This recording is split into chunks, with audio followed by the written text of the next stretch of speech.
Hey guys, welcome back to Shellreiser Teaching. In the last video, we have discussed about the Hitler's economic policies. So in this video, we are discussing about the Mein Kampf. So Mein Kampf था क्या? तो mean काफ जो है वो Hitler की autobiography थी, जो कि हिटलर ने जब वो जेल में था तब लिखी थी. The city was the Bavaria revolution against his own government. He was in prison for 5 years. तो उसका रीज़न क्या था कि वो 5 साल के लिए जेल में था. रीज़न ये था कि उसने अपनी ही गवर्नमेंट के अगेंस्ट रेवोल्यूशन शुरू कर दिया था बवारिया नामक शहर में. Get out in 1 year due to his fan support. वो जेल से 1 साल के अंदर ही बाहर आ जाता है उसके फैंस के सपोर्ट की वजह से. Rule Germany 1921 to 25. This period is known as third Reich. और उसने जितने टाइम के लिए जर्मनी के ऊपर रूल करा उस टाइम पीरियड को हम थर्ड रेक भी कहते हैं. उसका जो बर्थ है वो ऑस्ट्रिया में बर्नावा में हुआ था. Parents were custom officers. He was a good speaker and loved painting. His school was real school that was basically a civil service school. He applied in Vienna for painting but he got rejected. He worked as labor, read books plus see opera. His favorite of hobbies were to read books and see opera. His interest was in politics and starting, not against Jews. He was definitely in politics but in starting he doesn't hate the Jews. Met political, Karl Lager, anti-Semitic, who hate Jewish people.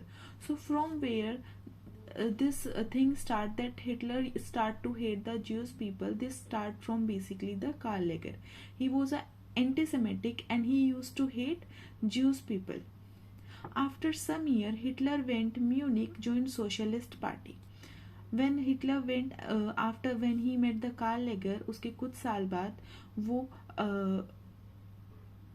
Munich जाता है और वहाँ जाकर वो national socialist party को join कर लेता है.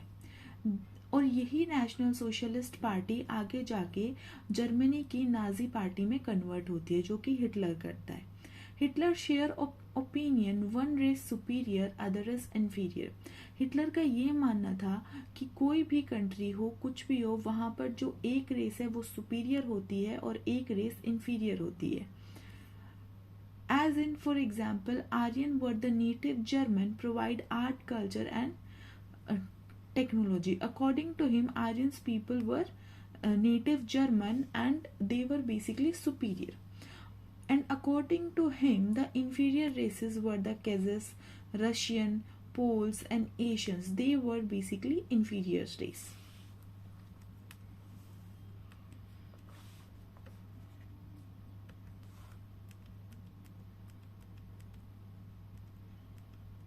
अकॉर्डिंग टू हिटलर जो ज्यूस पीपल थे वो बहुत ज़्यादा चालाक, धोखेबाज और अपॉर्चुनिस्टिक पीपल थे. Jews are threat to German identity. उसके हिसाब से जर्मन आइडेंटिटी को ज्यूस लोगों से बहुत खतरा था. That wise juice support democratic Marxist government because they support equality. Juice doesn't support Hitler and this was also one of the reason that Hitler started to hate the Jewish people. He went to finish Jewish people and want pure blood Aryan race in Germany. He doesn't want a single Jewish people in Germany and he started to kill Jewish people. Put Jews in concentration camp, torture, killed by putting in gas chamber. We all know about the gas chamber incident of the Germany. So basically what happened over there, Hitler put many of the Jews into that and he basically killed all the Jewish people over there. This was basically the volume 1 written by the Hitler, that was Mein Kampf. Now when we talk about the Mein Kampf volume 2, write how he will make Germany only Aryan country. Basically in volume 2 में Hitler ने अपनी goals और AIIMS लिखा था कि वो किस तरीके से जर्मनी को एक Aryan country and free of Jew country बनाएगा. Revolt against German neutralisation party at this gave German citizenship to all people who live in Germany. Hitler ने जो जर्मन की न्यूट्रलाइजेशन पार्टी थी उसके अगेंस्ट भी रिवोल्ट कर दिया था, क्योंकि ये पार्टी क्या कर रही थी, ये पार्टी जर्मनी में रहने वाले हर इंसान को जर्मनी सिटीजनशिप दे रही थी। लेकिन हिटलर ऐसा नहीं चाहता था। हिटलर चाहता था कि जर्मनी के अंदर सिर्फ और सिर्फ प्योर आर्यन ब्लड रेस रहे, ना कि ज्यूस पीपल या फिर कोई और अदर इंफीरियर रेस वहां पर रहे। He want to teach in school that German race is superior. He want Germany to rule over the world. वो जर्मनी के स्कूलों में भी ये बात सिखाना चाहता था कि जो जर्मन रेस है वो सुपीरियर है और जर्मनी पूरे वर्ल्ड के ऊपर रूल करने के लिए बना है। He declined Versailles Treaty. He want to strong the German military. जो वर्सलीज की ट्रीटी हुई थी उसने उसको भी डिक्लाइन कर दिया था, क्योंकि वो चाहता था कि जर्मन की मिलिट्री जो है वो स्ट्रॉन्ग बने। At the end he write a thank to soldiers who were killed in world war 1। अपनी ऑटोबायोग्राफी मेन काफ में वो आखिर में जाके वर्ल्ड वॉर 1 में जो सोल्जर्स मरे थे उनको भी थैंक यू लिखता है। At 1945, Germany got defeated by allies USA, UK, Russia, China. Hitler shoot himself in the head at the end. और एंड में जाकर क्या लिखता है कि हिटलर की मौत कैसे हुई थी। हिटलर बेसिकली अपने आप को सर में गोली मार लेता है, क्योंकि वो जब ये लोग अलाई करके एक साथ एकजुट होकर उसके ऊपर हमला करते हैं यूएसए, यूके, रशिया, चाइना, तो वह हार जाता है और अपने आप को गोली मार लेता है।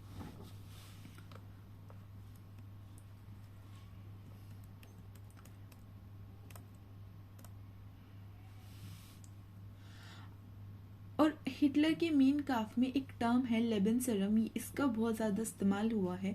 बात करते हैं introduction to Lebensraum. Lebensraum basically था क्या? ट्रीटी विच अ ग्रुप और स्टेट और nation believes is needed for its natural development. Basically एक Lebensraum basically means territory which a group और स्टेट और nation believe is needed for its natural development. एक country है, उसके आसपास का कोई एरिया है और वो कंट्री चाहती है वो एरिया उसके अंदर इंक्लूड हो जाए। इससे क्या होगा कि उसका नेचुरल डेवलपमेंट होगा। बेसिकली यही पॉलिसी लेबेनसरम थी। German Lebensraum means living space. और जर्मन के अकॉर्डिंग लेबेनसरम क्या था कि उनको रहने के लिए और जगह चाहिए। They need more living space. Lebensraum comprises policies and practices of settle colonialism. Lebensraum became a geopolitical goal of imperialism Germany in world war 1। और वर्ल्ड वॉर 1 में जो लेबेनसरम है ये जर्मनी का इकलौता गोल बन गया था। बैकग्राउंड क्या है लेबेनसरम का? Term Lebensraum was coined by a German geographer Friedrich Ratzel. Development of all species expansion could be successful only if the conquering nation colonized the new territory. Lebensraum में बेसिकली आप एक नई लैंड को, नई place को तभी अपने under ला सकते हो अगर आप उस नेशन को भी कॉलोनाइज्ड करो और उसको एक न्यू टेरिटरी बनाओ। Idea of Lebensraum in Germany between 1921 and 1925 Adolf Hitler develop the belief that Germany required Lebensraum. ठीक है, हिटलर का ये मानना था कि जर्मनी को लेबेनसरम की जरूरत है in order to survive living space only in east from Russia. उसको जो लिविंग स्पेस चाहिए था वो ईस्ट में चाहिए था and that was under Russia. So this was the Ratzel ideas. Impact of लेबेनसरम during World War 1। और वर्ल्ड वॉर 1 के टाइम पे लेबेनसरम का क्या इम्पैक्ट था? Crucial turning point in the development of Lebensraum program occurred when German armies conquered Poland and Western Russia after 1940। और तो German ने क्या किया था? पोलैंड का और वेस्टर्न रशिया का काफी ज्यादा हिस्सा 1945 में जर्मनी के अंडर ले आए थे।